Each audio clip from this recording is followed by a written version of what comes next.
Shalom teman-teman. Oke, saya percaya bahwa tetap sukacita ya di dalam Tuhan, dan saya percaya bahwa kita tetap sehat dalam keadaan seperti ini walaupun kita masih mengalami masalah COVID-19, tetapi saya percaya bahwa kita semua pasti selalu dilindungi oleh Tuhan. Oke, nama saya Martin Abi, alumni Seminari Bethel Indonesia, dan saya diberikan kesempatan untuk membawa renungan tentang disiplin pelayanan. Sebelum kita masuk dalam renungan firman Tuhan, mari kita satu dalam doa. Kita berdoa. Kami bersyukur Tuhan buat anugerah yang Tuhan berikan dalam kehidupan kami dan kesempatan yang selalu Tuhan berikan dalam kehidupan kami, sehingga kami selalu ada dalam lindungan Tuhan, sehingga hidup kami selalu senantiasa dipelihara oleh Tuhan. Biarlah kehidupan kami terus melayani Tuhan sepanjang hidup ini Tuhan. Engkau memberkati, dan biarlah Roh Kudus-Mu terus menuntun hidup kami, sehingga kami terus berjalan dalam kebenaran firman-Mu Tuhan. Kami akan mendengarkan sedikit dari renungan firman-Mu. Engkau memberkati kami. Terima kasih Bapa, terima kasih Tuhan Yesus. Haleluya, amin. Baik teman-teman, kita akan membahas tentang disiplin pelayan. Saya percaya bahwa dalam kehidupan kita sebagai umat yang percaya, tentunya bahwa kita diberikan kepercayaan yaitu pelayanan dalam kehidupan kita. Tentunya bahwa semua diberikan pelayanan dalam kehidupan kita, tentunya bahwa sesuai dengan talenta kita atau karunia-karunia di dalam kehidupan kita. Tetapi yang perlu diingat dalam kehidupan kita bahwa di dalam pelayanan ini tidak ada yang terbesar dan tidak ada yang terkecil atau terendah ya. Tidak ada yang dalam pelayanan, tidak ada ukuran dalam pelayanan ya. Sehingga dalam kehidupan kita jangan sampai kita berpikir bahwa saya pelayanan berkhotbah lebih besar daripada pelayanan sebagai tamborin atau pelayanan sebagai pembersih gereja atau menyusun kursi. Tetapi saya berpikir bahwa itu semua sama di mata Tuhan. Semua sama di mata Tuhan. Tidak ada yang terendah dan tidak ada yang terbesar. Tetapi seringkali juga kita berpikir seperti itu. Bahkan dalam kebenaran firman pun, murid-murid pun berpikir seperti itu.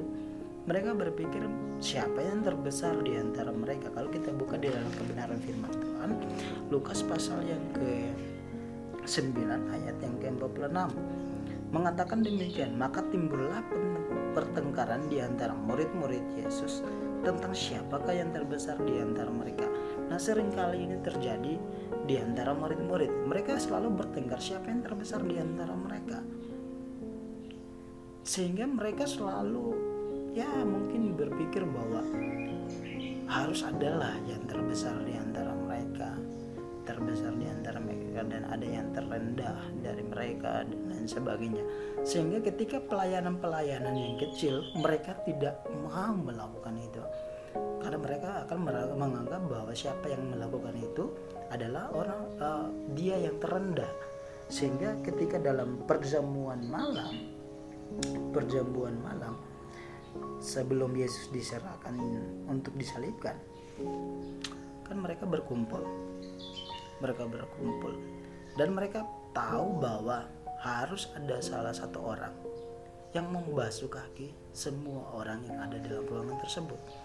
Tetapi tidak ada salah satu murid pun yang melakukan hal itu, karena mereka tahu siapa yang melakukan adalah dia yang paling terendah. Sehingga tidak ada yang melakukan hal tersebut. Sehingga Yesus yang melakukan pelayanan tersebut, dan Yesus yang menunjukkan teladan kepada mereka. Kalau kita melihat di dalam Yohanes pasal 13 ayat yang ke-14 dan 15 mengatakan demikian, jadi jikalau aku membasuh kakimu, aku yang adalah Tuhan dan gurumu, maka kamu pun wajib saling membasuh kakimu. Sebab aku telah memberikan suatu teladan kepada kamu, supaya kamu juga berbuat sama seperti yang telah aku perbuat kepadamu. Jadi Yesus memberikan teladan kepada murid-muridnya dengan membasuh kaki, dan mereka berpikir bahwa siapa yang melakukan itu adalah orang yang terendah dalam pelayanan. Tetapi Yesus sendiri melakukan hal itu. Dan sudah tentu bahwa ketika Yesus melakukan hal itu, Yesus mengatakan kepada mereka, kamu pun harus melakukan hal tersebut. Artinya bahwa dalam kehidupan kita ada pelayanan, kita berpikir ada pelayanan yang terbesar, ada pelayanan yang terkecil, tetapi itu semua sama di mata Tuhan. Haruslah kita lakukan itu dalam kehidupan kita. Jangan berpikir bahwa saya sudah berkhotbah, saya tidak boleh lagi untuk menyapu gereja atau menyusun kursi dan lain sebagainya. Oh, tidak seperti itu. Haruslah kita lakukan itu. Kalau memang tidak ada orang yang bisa melakukan itu, ya kita harus melakukan hal tersebut. Jangan sampai kita menganggap bahwa saya anak seminari, seharusnya saya berkhotbah, saya bukan mengajar sekolah minggu atau menyusun kursi dan lain sebagainya. Oh, tidak seperti itu. Terkadang Tuhan memberikan kita dari hal-hal yang kecil seperti itu, ya, untuk melihat kesetiaan kita. Apakah kita setia untuk mengerjakan hal itu? Apakah kita setia untuk mengerjakan hal-hal dari kecil tersebut? Nah, ini terkadang kita diuji dalam hal-hal tersebut, ya, hal-hal tersebut. Tetapi kalau kita merasa diri kita, ya, saya selayaknya harus berkhotbah dan lain sebagainya, oh, tidak bisa seperti itu. Ketika kita memulai sesuatu, sebelum kita sampai hal-hal yang besar, haruslah kita mulai dari hal-hal yang kecil. Hal-hal yang kecil, setia dari hal-hal yang kecil. Sudah pasti bahwa ketika kita setia dari hal-hal yang kecil, maka kita akan diberikan kepercayaan besar dalam kehidupan kita. Ya, sudah tentu bahwa hamba-hamba Tuhan yang sudah luar biasa, mereka tentunya bukan tiba-tiba langsung jadi hamba Tuhan yang luar biasa, tetapi mereka dari yang kecil dulu, mulai mengerjakan hal-hal yang kecil dulu, baru mereka dipercayakan hal-hal yang besar dalam kehidupan kita, dalam kehidupan mereka, ya.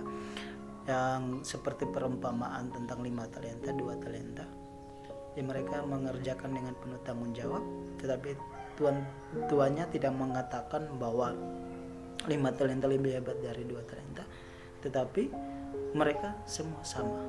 Tuhan melihat mereka, tanggung jawab mereka, kesetiaan mereka, dan ketaatan mereka untuk melakukan hal itu, ya, sehingga mereka diberikan kepercayaan yang lebih besar. Maka dalam kehidupan pelayanan kita, haruslah kita memiliki tanggung jawab, ketaatan, kesetiaan, dan ketulusan dalam mengerjakan semuanya itu dalam kehidupan kita, ya. Sekecil apapun itu dipercayakan kepada kita, marilah kita melakukan itu. Jangan memilih pelayanan dalam kehidupan kita, tetapi apa yang dipercayakan kepada kita, marilah kita melakukan dengan penuh tanggung jawab. Sehingga apa? Ketika kita dipercayakan dari kecil, maka kita melakukan dengan tanggung jawab, maka kita akan dipercayakan hal-hal yang besar dalam kehidupan kita. Ketika kita tidak melakukannya dengan tanggung jawab, jangan bermimpi bahwa kita akan dipercayakan hal-hal yang besar dalam kehidupan kita. Tetapi apapun yang dipercayakan Tuhan dalam kehidupan kita, lakukanlah dengan sungguh-sungguh dalam kehidupan kita. Saya percaya bahwa Tuhan akan memperhatikan itu semua dalam kehidupan kita, ya.